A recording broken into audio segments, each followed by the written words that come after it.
गुरु प्यारी साध संग जीओ, आओ बलाओ फतेह आखो जी। वाहिगुरु जी का खालसा, वाहिगुरु जी की फतेह। गुरु सवारियो, अज आपां विचार करनी है कि साडा गुरु श्री गुरु ग्रंथ साहिब जी ਉਹ गुरु जोत ਹਨ, भाव शब्द गुरु है, सरीरक गुरु नहीं है। पर अनजान सिख कई बारी इसनूं शब्द गुरु नूं ही सरीरक गुरु करके मन्नी जा रहे हैं। सो अज दा विशा है कि साडा गुरु शब्द गुरु है, शरीर गुरु नहीं। इस विषय ते अज विचार चलेगी। अज दा शब्द है, बिन शब्दे सब जग बहुराना, बिरथा जन्म गवाया। अमृत एको शब्द है, नानक गुरमुख पाया। ये शब्द धन धन श्री गुरु ग्रंथ साहिब महाराज जी दे अंग नंबर 644 644 अंग उपर सुभाएमान है। धन धन श्री गुरु अमरदास जी महाराज दे तीसरे पातशाह जी दे शब्द सोरठ राग दी जो वार है, उनकी चौथी पौड़ी दे विचों दूसरा श्लोक लिया गया है। सो गुरु सवारियो, अज का विषा जिहड़ा है बहुत ही एक इंटरस्टिड विषय है। इस करके ध्यान किरपा करके दास दी बेनती नूं प्रवान करियो ते इस तो पहला आपां अज दी विचार नूं शुरू करिए। एक बारी फिर दास गुरदित सिंह खालसा वालों बुलाई फतेह आखो जी। वाहिगुरु जी का खालसा, वाहिगुरु जी की फतेह। गुरु सवारियो, बिन शब्दे सब जग बहुराना, बिरथा जन्म गवायो। गुरु जी कह रहे हैं कि जो इहदा शब्दी अर्थ है बहुराना, बहुराना तो भाव हुंदा है बौरा, पागल। गुरु कह रहे हैं कि जिहड़ा शब्द तो बिना जिहड़ा जागया वो बौरा होया फिरदा है ते की कर रहा है, बिरथा जन्म गवायो। अपना जन्म जिहड़ा आ वो बिरथा गवा रहे होया।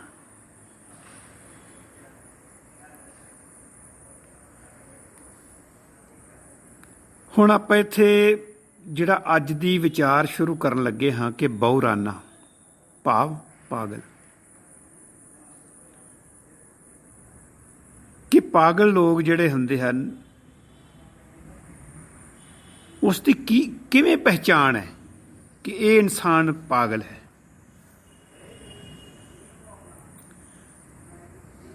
आपां किते जा रहे हैं, रस्ते दे विच कोई इंसान आप पुदरियां आपे गल्लां करी जा रहा है, बेतुकियां हरकतां करी जा रहा है, जो जिवें भी मर्जी हरकतां करी जा रहा है। किसी रोड दे उपर आके खड़ा हो जाए, हरन वजाई जाए, अगों पासे ना हटे, बस आपां तुरंत बोल देने हाँ कि बौरा है, ये पागल है। आपां नूं ये हर बाकी कोई भी शरीर की बीमारी होवे तो डॉक्टर दसदे हन कि इस शरीर नूं ये बीमारी है। पर जिहड़ा बौरापन है वो ना तो डॉक्टर दसदा है, वो वेखदियां ही उहदियां हरकतां तो पता लग जाता है कि ये इंसान दा दिमाग जिहड़ा है बौरा है, ये बौराना होया है। ਭਾਵ ਪਾਗਲ ਹੋਇਆ ਫਿਰਦਾ। ਤੇ ਪਾਗਲ ਜਿਹੜਾ ਹੁੰਦਾ ਹੈ, ਜਿਹੜਾ ਬੌਰਾਨਾ ਹੁੰਦਾ ਹੈ, ਉਹਨੂੰ ਇਹ ਨਹੀਂ ਪਤਾ ਹੁੰਦਾ ਕਿ ਮੈਂ ਜਿਸ ਅੱਗੇ ਮੱਥਾ ਕਿਹਦੇ ਅੱਗੇ ਟੇਕਣਾ ਹੈ, ਮੱਥਾ ਕਿਹਦੇ ਅੱਗੇ ਨਹੀਂ ਟੇਕਣਾ, ਕਿਹਨੂੰ ਅਰਪਣ ਹੋਣਾ, ਕਿਹਨੂੰ ਨਹੀਂ ਹੋਣਾ। ਬਸ ਇਹੀ ਬੌਰੇ ਦੀ ਨਿਸ਼ਾਨੀ ਹੈ। ਉਸ ਬੌਰੇ ਦੀ ਵੀ ਇਹੀ ਨਿਸ਼ਾਨੀ ਹੈ ਕਿ ਜਿਸ ਨੂੰ ਪਤਾ ਹੀ ਨਹੀਂ ਹੈ ਕਿ ਜਿਸ ਦੇ ਅੱਗੇ ਮੈਂ ਸਿਰ ਝੁਕਾ ਰਿਹਾ ਹਾਂ, ਇਹ ਗੁਰੂ ਜਿਹੜਾ ਆ ਸ਼ਬਦ ਗੁਰੂ ਹੈ ਕਿ ਸਰੀਰ ਗੁਰੂ ਹੈ। ਤੇ ਕਈ ਵਾਰੀ ਸਰੀਰਾਂ ਨੂੰ ਹੀ ਜੋਤ ਮੰਨ ਕੇ, ਰੱਬ ਮੰਨ ਕੇ, ਤੇ ਆਪਣਾ ਜਿਹੜਾ ਜੀਵਨ ਹੈ ਉਹ ਵਿਅਰਥ ਗਵਾਈ ਜਾ ਰਿਹਾ ਹੈ।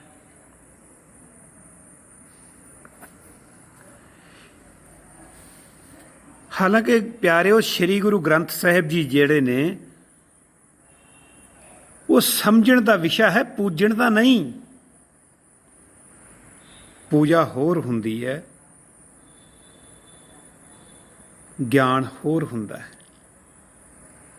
ਮਾਫ ਕਰਨਾ, ਅਸੀਂ ਸ੍ਰੀ ਗੁਰੂ ਗ੍ਰੰਥ ਸਾਹਿਬ ਮਹਾਰਾਜ ਜੀ ਨੂੰ ਅਰਪਣ ਹੋ ਕੇ ਸ਼ਬਦ ਦੀ ਵਿਚਾਰ ਕਰਕੇ ਅਸੀਂ ਸ੍ਰੀ ਗੁਰੂ ਗ੍ਰੰਥ ਸਾਹਿਬ ਮਹਾਰਾਜ ਜੀ ਨੂੰ ਸਮਝਣਾ ਸੀ ਕਿ ਗੁਰੂ ਸਾਹਿਬ ਸਾਨੂੰ ਕੀ ਕਹਿੰਦੇ ਆ। ਪਰ ਅਸੀਂ ਤਾਂ ਉਸੇ ਹੀ ਗੁਰੂ ਦੇ ਅੱਗੇ ਦੀਵੇ ਦੇ ਵਿੱਚ ਥਾਲ ਜਗਾ ਕੇ, ਜਿਹੜਾ ਗੁਰੂ ਕਹਿ ਰਿਹਾ ਹੈ ਕਿ ਗਗਨ ਮੇਂ ਥਲ ਰਾਵ ਚੰਦ ਦੀਪਕ ਬਣੇ, ਤੇ ਉਸੇ ਗੁਰੂ ਗ੍ਰੰਥ ਸਾਹਿਬ ਦੇ ਸਾਹਮਣੇ ਖੜੇ ਹੋ ਕੇ ਆਰਤੀਆਂ ਉਤਾਰੀ ਜਾ ਰਹੇ ਹਾਂ। ਜਿਹੜੀ ਗੱਲ ਦਾ ਸਾਨੂੰ ਮਨਾ ਕਰ ਰਹੇ ਨੇ ਤੇ ਉਹੀ ਗੱਲ ਉਹਦੇ ਸਾਹਮਣੇ ਕਰੀ ਜਾ ਰਹੇ ਹਾਂ। ਤੇ ਜਿਹੜੇ ਕਰ ਰਹੇ ਆ ਤੇ ਇਹਦਾ ਦੱਸੋ ਵੀ ਹੁਣ ਗੁਰੂ ਸਾਹਿਬ ਦੀ ਜੇ ਬਾਣੀ ਅਨੁਸਾਰ ਕੀ ਉਹ ਬੌਰਾ ਨਹੀਂ? ਕਾਇਆ ਤੇ ਜੋਤ ਵਿੱਚ ਅੰਤਰ ਕੀ ਹੈ? ਕਾਇਆ ਤੋਂ ਭਾਵ ਹੁੰਦਾ ਹੈ ਸਰੀਰ, ਤੇ ਜੋਤ ਤੋਂ ਆਪ ਸਮਝਦੇ ਹੀ ਹੋ। ਹੁਣ ਆਪਾਂ ਥੋੜ੍ਹੇ ਸਮੇਂ ਵਾਸਤੇ ਗੁਰੂ ਸਵਾਰਿਓ ਬੜੇ ਹੀ ਗਹਿਰਾਈ ਦੇ ਨਾਲ ਧਿਆਨ ਦੇਣਾ। ਇੱਥੇ 4-5 ਅੰਤਰ ਦੱਸਣ ਲੱਗਾ ਹੈ ਦਾਸ ਕਿ ਜੋਤ ਤੇ ਕਾਇਆ ਵਿੱਚ ਅੰਤਰ ਕੀ ਹੈ। ਹੁਣ ਜਿਹੜੀ ਜੋਤ ਹੈ ਉਹ ਕਹਿ ਰਹੀ ਹੈ ਕਿ ਸਾਚੇ ਨਾਮ ਕੀ ਲਾਗੇ ਭੂਖ, ਅੰਗ ਨੰਬਰ 9 ਜਪਜੀ ਸਾਹਿਬ ਵਿੱਚ ਦੀ ਬਾਣੀ ਵਿੱਚ ਵੀ ਆਉਂਦਾ ਹੈ ਕਿ ਸਾਚੇ ਨਾਮ ਕੀ ਲਾਗੇ ਭੁੱਖ, ਮੈਨੂੰ ਸੱਚੇ ਨਾਮ ਦੀ ਭੁੱਖ ਲੱਗਦੀ ਹੈ ਤੇ ਮੈਂ ਜਿਹੜਾ ਸੱਚਾ ਨਾਮ ਹੈ ਮੇਰੀ ਉਹਦੇ ਨਾਲ ਭੁੱਖ ਮਿਟਦੀ ਹੈ। ਹੁਣ ਜੋਤ ਤਾਂ ਇਹ ਕਹਿ ਰਹੀ ਹੈ, ਤੇ ਜਿਹੜੀ ਕਾਇਆ ਆ ਉਹ ਕਹਿ ਰਹੀ ਕਿ ਭੁੱਖੇ ਭਗਤ ਨਾ ਕੀਜੈ, ਇਹ ਮਾਲਾ ਆਪਣੀ ਲੀਜੈ। 656 ਅੰਗ ਉੱਪਰ। ਤੇ ਜਾਂ ਜਿਹੜੇ ਇਸ ਕਾਇਆ ਨੂੰ ਦੀਆਂ ਜ਼ਰੂਰਤਾਂ ਨੂੰ, ਸਰੀਰ ਦੀਆਂ ਜ਼ਰੂਰਤਾਂ ਨੂੰ, ਅੰਨ ਖਾਣਾ ਸੀ, ਅੰਨ ਖਾ ਕੇ ਜੀਵਨ, ਆਪਣੇ ਜੀਵਨ ਵਾਸਤੇ ਅੰਨ ਖਾਣਾ ਜ਼ਰੂਰੀ ਹੈ, ਪਰ ਅੰਨ ਛੱਡ ਕੇ ਤੇ ਧਰਮੀ ਹੋਣ ਦਾ ਜਿਹੜਾ ਪਖੰਡ ਕਰਦੇ ਨੇ। ਤੇ ਭਗਤ ਜੀ ਬਾਣੀ ਦੇ ਵਿੱਚ 873 873 ਅੰਗ ਉੱਪਰ ਕਹਿ ਰਹੇ ਨੇ ਕਿ ਛੋਡੇ ਅੰਨ ਕਰੇ ਪਖੰਡ, ਨਾ ਉਹ ਸੁਹਾਗਣ ਨਾ ਉਹ ਰੰਡ। ਹੁਣ ਤੂੰ ਇਹਦੇ ਵਿੱਚ ਅੰਤਰ ਕੀ ਹੈ ਕਿ ਜਿਹੜੀ ਜੋਤ ਹੈ ਉਹਨੂੰ ਨਾਮ ਦੀ ਭੁੱਖ ਲੱਗਦੀ ਹੈ,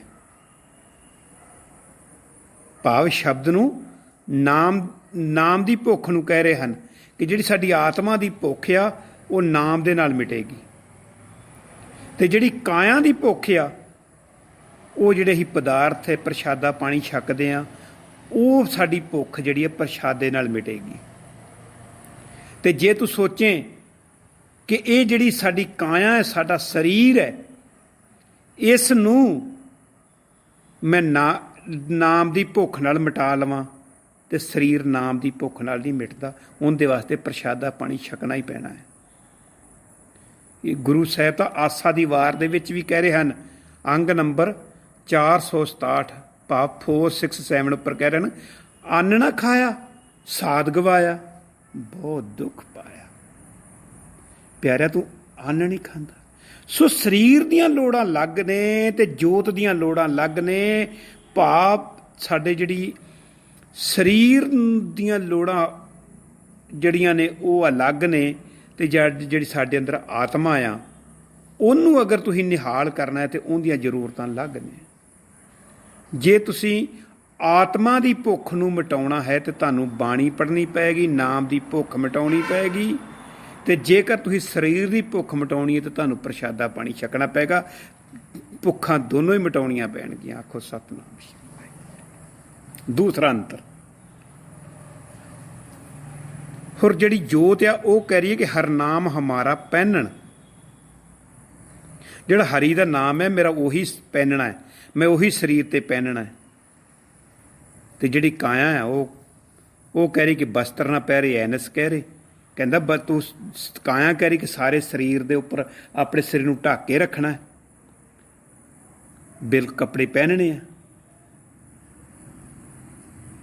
ਇਹ ਇਸ ਚੀਜ਼, ਇਸ ਕਰਮਕਾਂਡ ਤੋਂ ਮਨਾ ਕਰ ਰਹੇ ਨੇ ਕਿ ਤੂੰ ਆਪਣਾ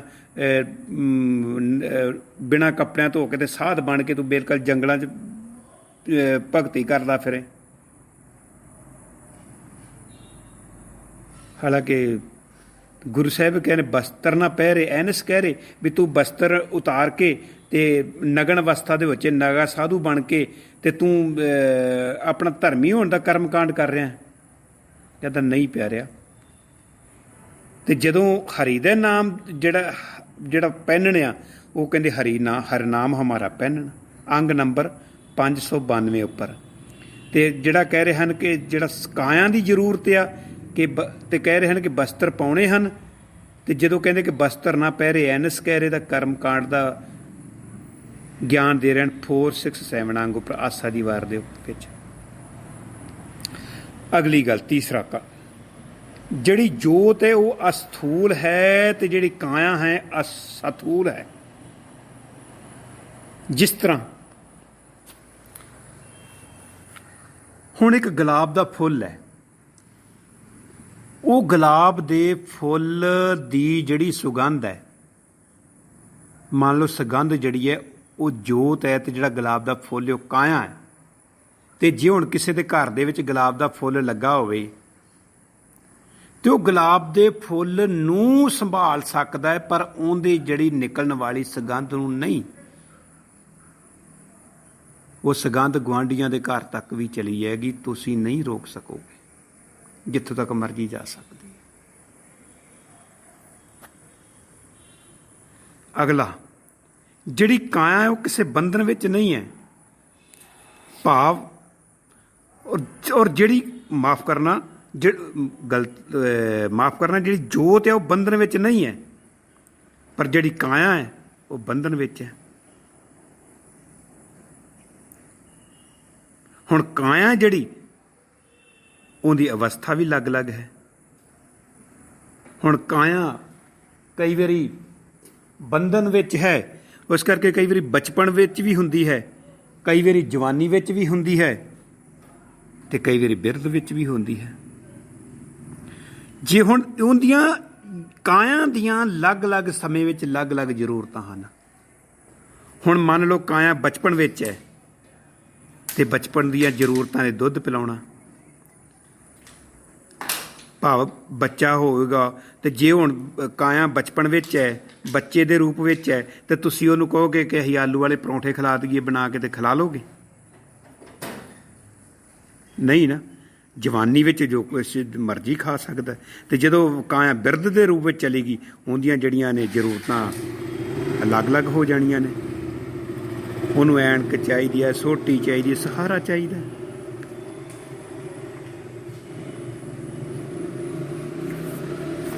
ਅਗਲਾ ਅੰਤਰ ਕਿ ਜੋਤ ਦਾ ਕੋਈ ਆਕਾਰ ਨਹੀਂ ਹੁੰਦਾ ਤੇ ਕਾਇਆ ਦਾ ਆਕਾਰ ਹੁੰਦਾ ਹੈ, ਕਦੀ ਬਚਪਨ, ਕਦੀ ਜਵਾਨੀ, ਕਦੀ ਬੁਢਾਪਾ।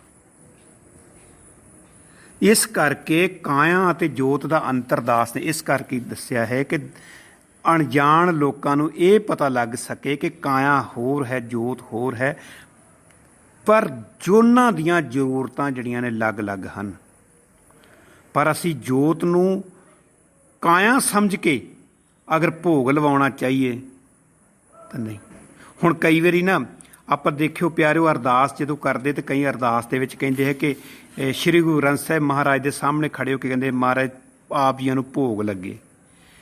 ਤੇ ਜਿਹੜੀ ਸਾਡੀ ਅਕਾਲ ਤਖਤ ਸਾਹਿਬ ਦੀ ਸਿੱਖ ਰਹਿਤ ਮਰਿਆਦਾ ਹੈ, ਸਿੱਖ ਰਹਿਤ ਮਰਿਆਦਾ ਦੇ ਵਿੱਚ ਤੁਸੀਂ ਆਪ ਪੜ੍ਹ ਸਕਦੇ ਹੋ, ਲਿਖਿਆ ਕਿ ਭੋਗ ਲੱਗੇ ਨਹੀਂ ਕਹਿਣਾ, ਕੜਾਹ ਪ੍ਰਸ਼ਾਦ ਦੀ ਦੇਗ ਹਾਜ਼ਰ ਹੈ, ਦਰ ਪ੍ਰਵਾਨ ਹੋਵੇ। ਤੁਸੀਂ ਸ਼੍ਰੀ ਹਰਿਮੰਦਰ ਸਾਹਿਬ ਜੀ ਦੇ ਅੰਦਰ ਜਦੋਂ ਸਵੇਰੇ ਅਰਦਾਸ ਸੁਣਦੇ ਹੋ, ਉਸ ਦੇ ਵਿੱਚ ਵੀ ਕੜਾਹ ਪ੍ਰਸ਼ਾਦ ਦੀ ਦੇਗ ਦੀ ਪ੍ਰਵਾਨਗੀ ਦਿੱਤੀ ਜਾਂਦੀ ਹੈ।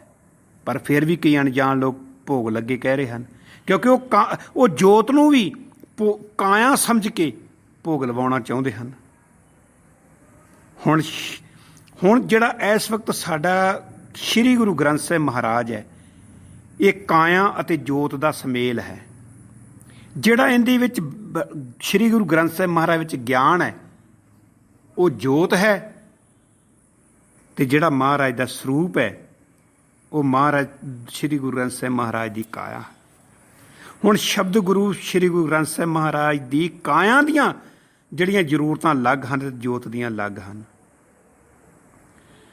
ਹੁਣ ਸ੍ਰੀ ਗੁਰੂ ਗ੍ਰੰਥ ਸਾਹਿਬ ਮਹਾਰਾਜ ਦੀ ਕਾਇਆ ਦੀਆਂ ਜ਼ਰੂਰਤਾਂ, ਉਹਦੇ ਸਰੂਪ ਦੀਆਂ ਜ਼ਰੂਰਤਾਂ ਇਹ ਹਨ ਕਿ ਗਿੱਲੇ ਹੱਥ ਨਾ ਲੱਗਣ, ਉਹਨੂੰ ਮਾੜੇ ਮੈਲੇ ਕੱਪੜੇ ਨਾ ਲੱਗਣ, ਤਾਂ ਕਿ ਜਿਹੜੇ ਆ ਗੁਰੂ ਸਾਹਿਬ ਦੇ ਅੰਗਾਂ ਦੀ ਬੇਅਦਬੀ ਨਾ ਹੋ ਸਕੇ।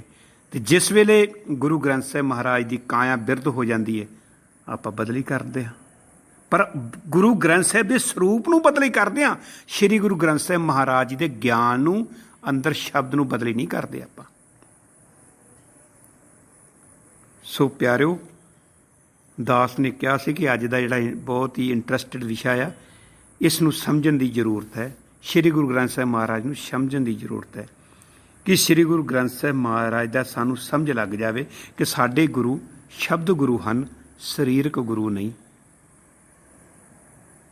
ਕਿਉਂਕਿ ਅੱਜ ਕੱਲ੍ਹ ਤਾਂ ਭੋਗ ਲਵਾਉਣ ਲੱਗਿਆ ਵੀ ਕਈ ਗੁਰਦੁਆਰਾ ਸਾਹਿਬ ਦੇ ਅੰਦਰ ਤਾਂ ਕੱਪੜਾ ਤਾਣ ਕੇ, ਪਰਦਾ ਕਰਕੇ ਵੀ ਗੁਰੂ ਗ੍ਰੰਥ ਸਾਹਿਬ ਨੂੰ ਭੋਗ ਲਵਾਈ ਜਾ ਰਹੇ ਨੇ। ਕੀ ਕੁਛ ਕਰਮ ਕਾਂਡ ਕੀਤੇ ਜਾ ਰਹੇ ਨੇ। ਦਾਸ ਦੀ ਅਰਜ਼ ਹੈ, ਕਿਤੇ ਇਸੇ ਤਰ੍ਹਾਂ ਅਗਰ ਹਾਲਾਤ ਰਹੇ, ਜੇ ਅਣਜਾਣ ਸਿੱਖ ਨਾ ਸਮਝੇ, ਤਾਂ ਲੱਗਦਾ ਕਿਤੇ ਸ੍ਰੀ ਗੁਰੂ ਗ੍ਰੰਥ ਸਾਹਿਬ ਮਹਾਰਾਜ ਜੇ ਅੰਗਾਂ ਨੂੰ ਲੈਮੀਨੇਸ਼ਨ ਕਰਵਾ ਕੇ ਤੇ ਕਿਤੇ ਇਸ਼ਨਾਨ ਨਾ ਕਰਵਾਉਣ ਲੱਗ ਜਾਣ ਉਹ ਅਣਜਾਣ ਸਿੱਖ। ਕਿਉਂਕਿ ਕਾਇਆ ਤੇ ਜੋਤ ਦੀ ਜ਼ਰੂਰਤਾਂ ਅਲੱਗ-ਅਲੱਗ ਹਨ।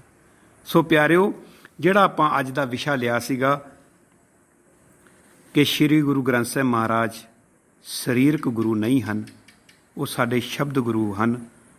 ਸੋ ਅੱਗੇ ਜਿਹੜਾ ਆਪਾਂ ਵਿਚਾਰ ਕਰਦੇ ਕਿ ਸ਼ਬਦ ਆਉਂਦਾ ਹੈ 594594 ਉੱਪਰ ਕਿ ਸਤਿਗੁਰ ਸਭ ਨੂੰ ਵੇਖਦਾ, ਜੇਤਾ ਜਗਤ ਸੰਸਾਰ, ਜੇ ਡਿੱਠੇ ਮੁਕਤ ਨਾ ਹੋਵੀ ਜਿਚਰ ਸ਼ਬਦ ਨਾ ਕਰੀ ਵਿਚਾਰ। ਜਿੰਨਾ ਚਿਰ ਅਸੀਂ ਸ੍ਰੀ ਗੁਰੂ ਗ੍ਰੰਥ ਸਾਹਿਬ ਮਹਾਰਾਜ ਦੀ ਸ਼ਬਦ ਦੀ ਵਿਚਾਰ ਨਹੀਂ ਕਰਦੇ, ਸਾਡੇ ਪੱਲੇ ਕੁਛ ਨਹੀਂ ਪੈਣਾ। ਤੇ ਜੇ ਅਸੀਂ ਸ਼ਬਦ ਦੀ ਵਿਚਾਰ ਨਹੀਂ ਕਰਦੇ, ਜਾਈਦਾ, ਮੱਥਾ ਟੇਕਿਆ, ਪ੍ਰਸ਼ਾਦ ਲਿਆ ਤੇ ਘਰੋਂ ਘਰੀ ਤੁਰਦੇ ਬਣੇ, ਫਿਰ ਸਾਡੀ ਗਿਣਤੀ ਕਿਹਨਾਂ ਵਿੱਚ ਹੈ? ਜਿਹੜੇ ਅੱਜ ਦਾ ਸ਼ਲੋਕ ਦੀ ਵਿਆਖਿਆਨ ਕਰ ਰਹੇ ਹਾਂ ਕਿ ਬਿਨ ਸ਼ਬਦੇ ਸਭ ਜਗ ਬਹੁਰਾਨਾ, ਬਿਰਥਾ ਜਨਮ ਗਵਾਇਆ। ਤੇ ਜੇ ਵਿਚਾਰ ਕਰਕੇ ਉਹਨੂੰ ਆਪਣੇ ਸਰੀਰਕ ਅਮਲ ਵਿੱਚ ਨਹੀਂ ਲਿਆਉਂਦੇ, ਤਾਂ ਇਹ ਸਮਝ ਲਓ ਕਿ ਉਹਨਾਂ ਬਹੁਰਾਨਿਆਂ ਦੇ ਵਿੱਚ ਸਾਡੀ ਵੀ ਗਿਣਤੀ ਹੈ।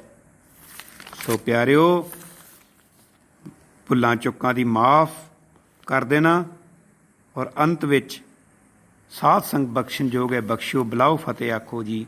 ਵਾਹਿਗੁਰੂ ਜੀ ਕਾ ਖਾਲਸਾ, ਵਾਹਿਗੁਰੂ ਜੀ ਕੀ ਫਤਿਹ, ਵਾਹਿਗੁਰੂ ਜੀ ਕੀ ਫਤਿਹ।